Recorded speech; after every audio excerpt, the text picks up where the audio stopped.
आज तम्बाकू निषेध दिवस है और इस ब्लॉग में जानेंगे कि तम्बाकू से शरीर के किन किन अंगों पर दुष्प्रभाव होता है।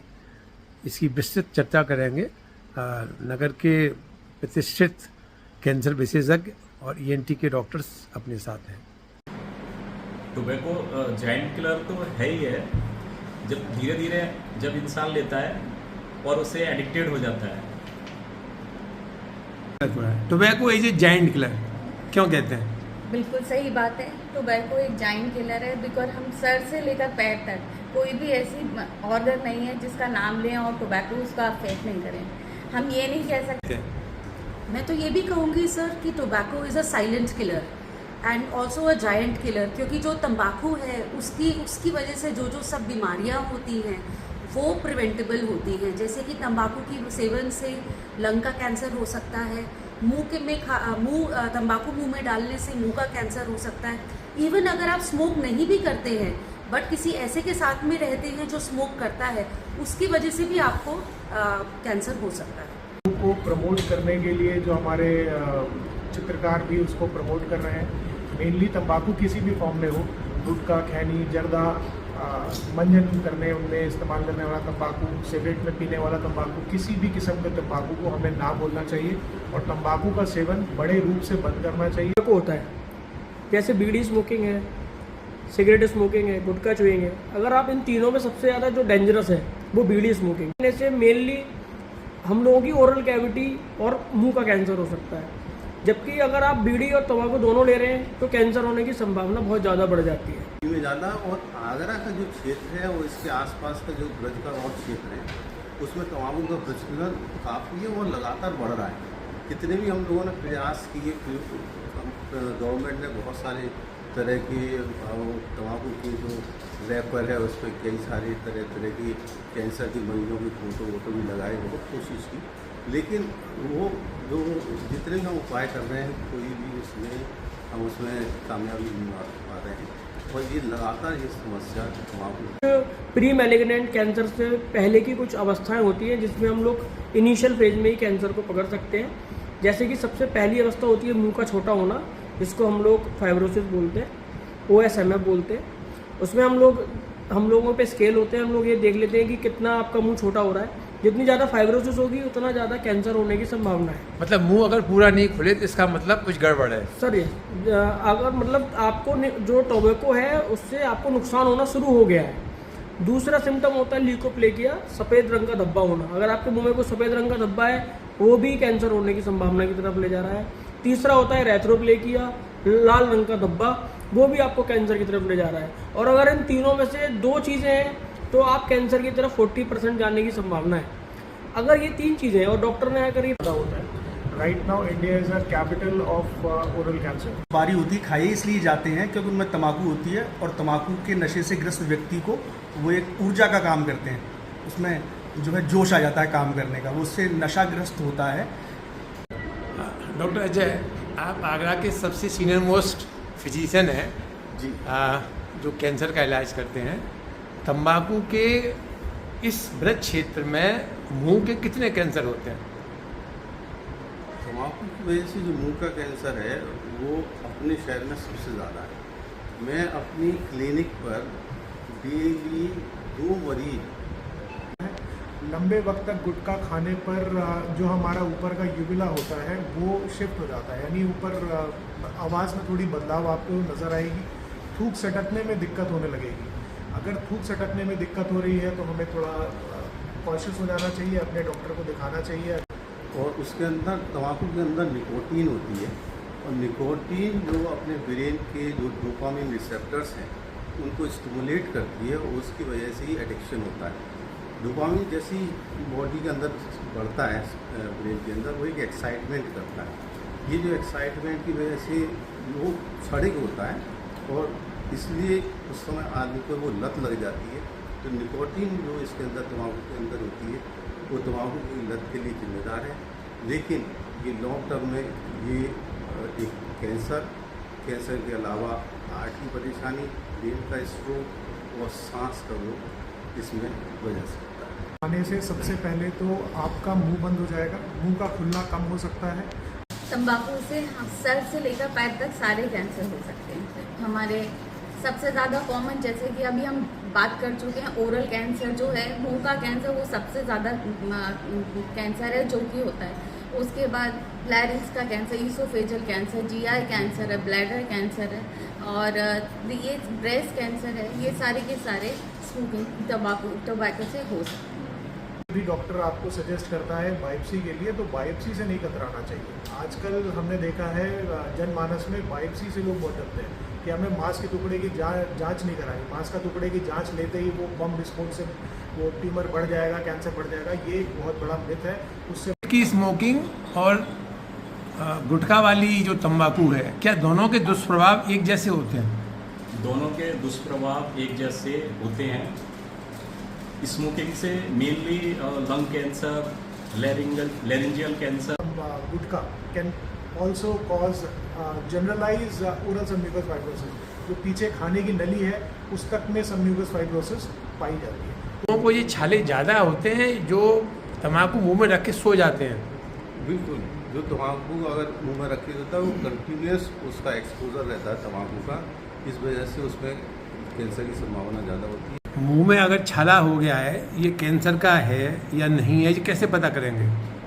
जो छाला होता है वो ठीक नहीं हो रहा है, जैसे उसका इलाज करवाया, उसमें आराम नहीं आ रहा, कि दवाई चलने के बाद में वो ठीक नहीं हो रहा, 1 महीने भर तक, तो वो छाला क्रोनिक अल्सर होता है और उसका टेस्ट कराना चाहिए, बायोप्सी करानी चाहिए। क्या बायोप्सी से कैंसर के फैलने का खतरा रहता है? नहीं, बिल्कुल नहीं। मैं रोज़ अपने पेशेंट को देखती हूँ क्लिनिक पे, और हमेशा उनको बोलती हूँ सबसे ज़्यादा दिक्कत यही आती है कि बायोप्सी से फैलता नहीं है, बल्कि बायोप्सी एक पहला स्टेप है जिससे हम कैंसर को पता कर सकते हैं और उसका इलाज शुरू। छाला जो हम ये मानते हैं कि 1 महीने से अगर छाला बना हुआ है और वो बीच में ठीक नहीं हुआ है, लगातार बना हुआ है, तो उसमें हमेशा सस्पेक्ट करना चाहिए कि ये कैंसर का रूप हो सकता है, उसकी तुरंत जांच करानी चाहिए। तो मुंह में छाला तो विटामिन डी की कमी से भी हो सकता है। नहीं, वो जो छाले होते हैं वो एक तो नए छाले नए बनते हैं, कुछ पुराने ठीक हो जाते हैं, तो वो छाले कैंसर के नहीं होती। एक ही छाला अगर वो बढ़ रहा है और पूरे महीने लगातार बना रहे, तो उसमें हमेशा सस्पेक्ट करना चाहिए कि उसमें क्या, स्पेशली दोस्त जो कि तम्बाकू। स्कैन का रोल सिर्फ और सिर्फ स्टेज 3 या स्टेज 4, एब्सोल्युटली स्टेज 4 में आता है। उससे पहले जो डिजीज़ होती है वो जनरली गर्दन में आती है, जिसको हम लोकल मेटास्टेसिस कहते हैं। रीजनल मेटास्टेसिस के लिए पेट स्कैन होता है। पेट स्कैन टीबी में भी, ट्यूबरक्लोसिस को भी एक डिजीज़ दिखा सकता है। तो स्टेज 1, स्टेज 2 को पकड़ने के लिए the best is to go for biopsy. हाँ, अगर 2 और 3 के बीच में कहीं ट्यूमर होगा तो वो MRI या CT स्कैन, इर्रिस्पेक्टिव वो कहाँ पे, पूरा फोकस उस पर होना चाहिए। और उसका एक ही तरीका है, वो ये है कि आप तम्बाकू की अवेलेबिलिटी किसी भी तरह से कम करें। मुंह में छाला हो गया है और कैंसर की संभावना है, कुछ लोग कहते हैं कि हम बायोप्सी नहीं कराएंगे, तो क्या और कोई तरीका है कैंसर को डायग्नोस करने का? देखिए, mainly cancer early detection is the cure, is the key to treat cancer. India में जहाँ मैं प्रैक्टिस कर रहा हूँ, उत्तर प्रदेश, आगरा, यहाँ पे जो हमारे पास डिजीज़ पेशेंट आते हैं, दे आर मेनली T3 और T4। T1 में वो बेचारे इधर उधर भटकते रहते हैं, कभी देसी दवाई, और there is a fear of cancer. Cancer से नाम से डरते हैं। छोटा सा जब छाला होता है तो वो तब नहीं दिखाते, छोटे से छाला जैसे ही हो उसकी बायोप्सी कराएं। अगर कोई छाला 20, 22, 25 दिन आपके मुंह में है और वो उसका घाव नहीं भर रहा है, साथ साथ में गले में भी कोई गांठ प्रतीत हो रही है, आप हाथ से फील कर रहे हैं, लग रहा है कि कोई गांठ बन रही है, एक मुंह में छाला है, वो घाव नहीं भर रहा, तो उसकी बेझिझक जाके अपने किसी भी सर्जन के पास। बायोप्सी के अलावा और कोई चारा नहीं है? Biopsy is always a gold standard. Biopsy ऐसा कुछ नहीं है जैसे घुटने में चोट लग जाती है, हम स्केटिंग करते हैं, घाव भर जाता है, ऐसे ही मुंह से हमें कैंसर डायग्नोज हो जाता है तो उसमें स्टेजिंग के लिए करा, हमें स्टेजिंग करानी होती है और हमें प्राइमरी साइट ढूंढनी होती है कि ये शुरू कहाँ से हुआ है। जैसे किसी के मान लो गर्दन पे गांठ है और उसमें कैंसर आ गया है, तो हमें ये देखना होता है कि गांठ शुरू कहाँ से हुई है। लिवर में किसी की गांठ आ गई है, लिवर हमें अल्ट्रासाउंड में दिख रहा है, तो हमें प्राइमरी साइट ढूंढनी पड़ती है कि शुरू कहाँ से हुआ है। और दूसरा, जहाँ प्राइमरी साइट पे कहीं हमें कैंसर मिल भी जाता है तो हमें स्टेज कराने के लिए कि ये और कहीं शरीर में तो नहीं फैल गया, तो स्टेज के हिसाब से हमें ट्रीटमेंट प्लान करना होता है, तो इसलिए उस समय हमें पेट स्कैन की ज़रूरत है। लोग तंबाकू का मंजन करते हैं, उससे क्या फ़ायदा? कहते पेट साफ नहीं हुआ जब तक ये हम मंजन नहीं करेंगे। एक्चुअली मैं तंबाकू का सेवन करने वाले व्यक्ति का हर काम तंबाकू से शुरू होता है। वो चाहे खाना खा ले तो उसके बाद उसे तंबाकू चाहिए, वो लेटरिन करने जाएगा उसमें प्रेशर के लिए भी उसे तंबाकू चाहिए। इवन कई बार जब रात को उसको नींद नहीं आती है तो उसे उस समय भी तंबाकू खाने से नींद आ जाती है, क्योंकि जैसे सर ने बताया था कि निकोटिन का एक लेवल होता है जो जब तक उसकी बॉडी में मेंटेन नहीं होगा तब तक उसके काम नहीं होंगे। तो निराला या बैल छाप जितने भी मंजन हैं तंबाकू के, उन सब में ये तंबाकू में किडनी कैंसर जिसमें पार्शियल नेफ्रेक्टमी, रेडिकल नेफ्रेक्टमी रहती है, और ब्लैडर के कैंसर जिसके अंदर रेडिकल सिस्टेक्टमी रहती है, ये मेनली रहती है। तंबाकू से मुंह के कैंसर ज़्यादा होते हैं, तो आप आगरा में कौन कौन सी सर्जरी की सुविधा उपलब्ध है जो मुंह के कैंसर होते हैं? पहले तो बताइए कि मुंह के कौन कौन से कैंसर हो सकते हैं तंबाकू से? जनरली मुंह में ज़बान का कैंसर, जबड़े में कैंसर, गाल का कैंसर, ये 3 प्रमुख कैंसर हैं।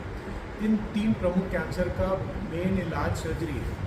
अब पहले क्या होता था कि जबड़े का कैंसर और गाल का जब कैंसर होता था तो हम पूरे जबड़े को रिसेक्ट कर देते थे। रिसेक्ट करने के बाद एक छाती का मांस, जिसको मेडिकल भाषा में PMC कहते हैं, उसको लगा देते। इसको हम कहते हैं सॉफ्ट टिश्यू रिकन्स्ट्रक्शन। सिर्फ मांस का टुकड़ा वहाँ पे लगा दिया। आइडियली रिकन्स्ट्रक्शन का तरीका ये है, हड्डी के बदले हड्डी, मांस के बदले मांस।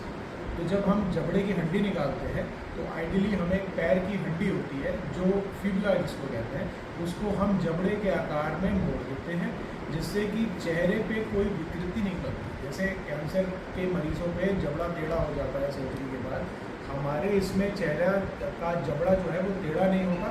साथ ही साथ हम जब जबड़े को बनाते हैं और उसमें डेंटल इम्प्लांट्स भी उसी वक्त डाल देते हैं, और गले की कुछ नसों के साथ उस पैर की जो हड्डी की नसें होती हैं उसको जोड़ देते हैं। उसको हम अपनी मेडिकल भाषा में माइक्रोवास्कुलर सर्जरी कहते हैं, जिसके रिजल्ट्स बहुत अच्छे हैं, जिससे कि प्री ऑपरेटिव और पोस्ट ऑपरेटिव पेशेंट का कॉन्फिडेंस बना रहता है, चेहरे में कोई विकृति नहीं बनती, और ड्रूलिंग जैसी समस्या कि यहाँ से लार गिर रहा है, चबाने में तकलीफ होना, ये सारी चीज़ें अवॉइड हो जाती हैं। ये हम एक एडवांसमेंट लेकर आए हैं जो हम आगरा में अभी कर रहे हैं। तंबाकू से मुंह के कैंसर ज़्यादा होते हैं, तो आप आगरा में कौन कौन सी सर्जरी की सुविधा उपलब्ध है जो मुंह के कैंसर होते हैं? पहले तो बताइए कि मुंह के कौन कौन से कैंसर हो सकते हैं तंबाकू से? जनरली मुंह में ज़बान का कैंसर, जबड़े में कैंसर, गाल का कैंसर, ये 3 प्रमुख कैंसर हैं। इन 3 प्रमुख कैंसर का मेन इलाज सर्जरी है। आगरा में कैंसर का पूरा इलाज मुमकिन है, सर्जरी से लेके कीमोथेरेपी से लेके रेडिएशन थेरेपी तक सब कुछ आगरा में मुमकिन है, तो कहीं जाने की आवश्यकता नहीं है। अब आप पूछ रहे हैं, बहुत अच्छा क्वेश्चन है कि कैंसर के इलाज में नया क्या क्या है। तो अब अगर हम बताएं, सबसे बड़ी बात है टारगेटेड थेरेपी, इम्यूनोथेरेपी। अब टारगेटेड थेरेपी क्या होती है, आप सब जानते हैं कीमोथेरेपी की वजह से साइड इफ़ेक्ट्स होते हैं, और वो साइड इफ़ेक्ट इसलिए होते हैं, जो कीमोथेरेपी का मॉलिक्यूल है, दवाई है, वो कैंसर सेल्स को तो मारता ही है, लेकिन नॉर्मल बॉडी के सेल्स को भी मारता है, जिससे कि साइड इफ़ेक्ट होते हैं। अब टारगेट थेरेपी वो इंजेक्शंस होते हैं या वो टैबलेट होते हैं जो कि सिर्फ कैंसर सेल्स को मारते हैं और नॉर्मल बॉडी में बहुत लिमिटेड साइड इफ़ेक्ट करते हैं। दूसरा मैं बताऊं, इम्यूनोथेरेपी। इम्यूनोथेरेपी एक ऐसा ट्रीटमेंट है जिसको लेने से आपका इम्यून सिस्टम आपके कैंसर से लड़ाई खुद करने लग जाता है। हालांकि फ़िलहाल भारत देश में थोड़ा महंगा है, बट हम सोच रहे हैं कुछ सालों में ज़रूर सस्ता हो जाएगा और सभी के लिए इजीली अवेलेबल। जिससे कि उसका जो भी माइक्रोमेटास्टेसिस हुई है उसके बाद में, कैंसर के बाद में जो कैंसर छोटा हो जाता है उसको निकाला जाता है। उसके बाद में बायोप्सी की जो ऑपरेशन की रिपोर्ट आती है तो हम एडजुवेंट कीमोथेरेपी या फिर रेडिएशन थेरेपी करते हैं। वो डिपेंड करता है बायोप्सी रिपोर्ट क्या आई है। अक्सर जब कैंसर हो जाता है तो ये बहुत सारा कन्फ्यूजन रहता है कि कुछ लोग कहते हैं कि इसका सिकाई से इलाज करें, कुछ लोग कहते हैं कि कीमो करें, कुछ लोग कहते हैं सर्जरी करें। तो कब कीमो करानी चाहिए, कब सिकाई करानी चाहिए और कब सर्जरी करानी चाहिए? ये कैंसर को ठीक नहीं करने के लिए 3 मेजर मोडेलिटीज़ रहती हैं। सर्जरी है, कीमोथेरेपी है एंड रेडिएशन थेरेपी है। हमें ये जानना है कि डिपेंड करता है कैंसर कहाँ का है, किस स्टेज का है और कितना फैला हुआ है।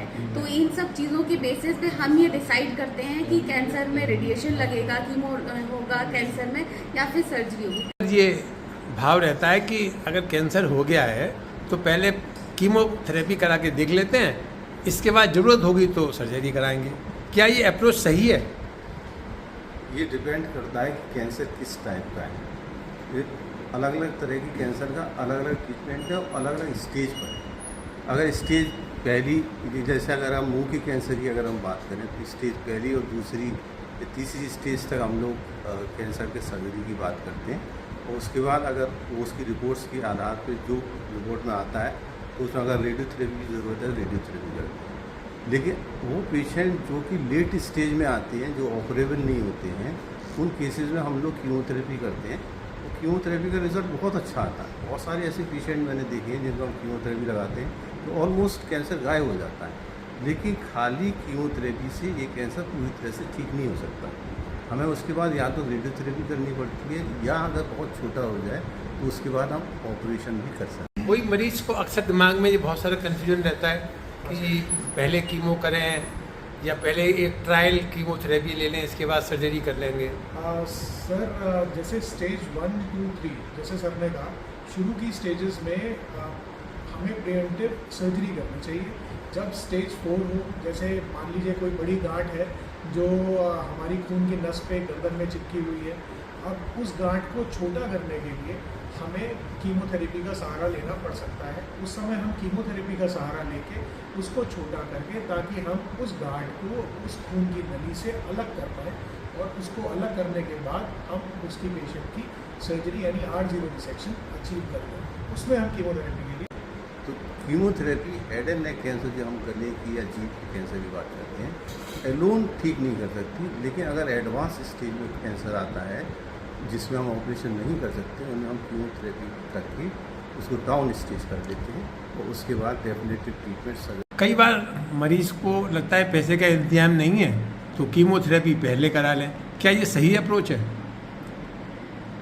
ये थोड़ा सा दुविधा भरा क्वेश्चन है, क्योंकि क्या कहते हैं, जब नहीं ऐसा, एक होता है स्टैंडर्ड ट्रीटमेंट और एक होता है ऑल्टरनेट ट्रीटमेंट। तो स्टैंडर्ड जो है वो उसी को फॉलो करने चाहिए कि अगर पैसे का इंतज़ाम नहीं है तो गवर्नमेंट हॉस्पिटल हैं और जो है, लेकिन जो गाइडलाइन के अकॉर्डिंग स्टैंडर्ड ट्रीटमेंट है उसी को फॉलो करना चाहिए।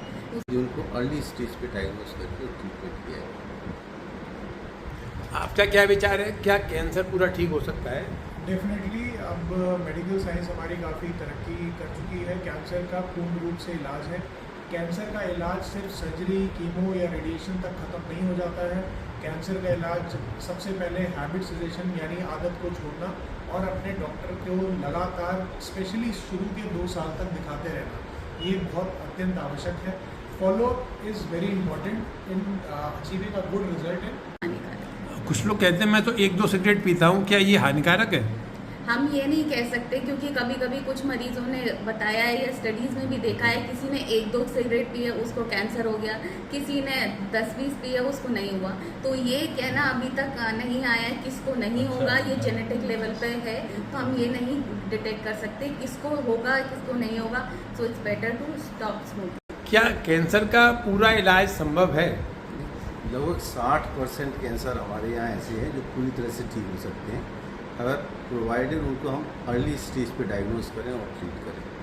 ये कैंसर का पहले ट्रीटमेंट क्या करना है, ऑपरेशन करना है या दवाई करनी है या सिकाई करनी है, वो कैंसर की टाइप और साइट पे डिपेंड करता है, उसकी स्टेज पे डिपेंड करता है। कैंसर के इलाज में परिवार बर्बाद हो जाते हैं, तो कैंसर के रोकथाम के लिए आपकी क्या सलाह है आम जनता के लिए? तंबाकू एक ऐसी चीज़ है कि ये जिस ज़मीन में ही पैदा होता है ना, उस ज़मीन की भी उर्वरा शक्ति को नष्ट कर देता है। तो ये तो मानव शरीर है, ये मानव शरीर कोई नहीं, उसके परिवार को, उसकी सामाजिक स्थिति को बिल्कुल शून्य कर देता है।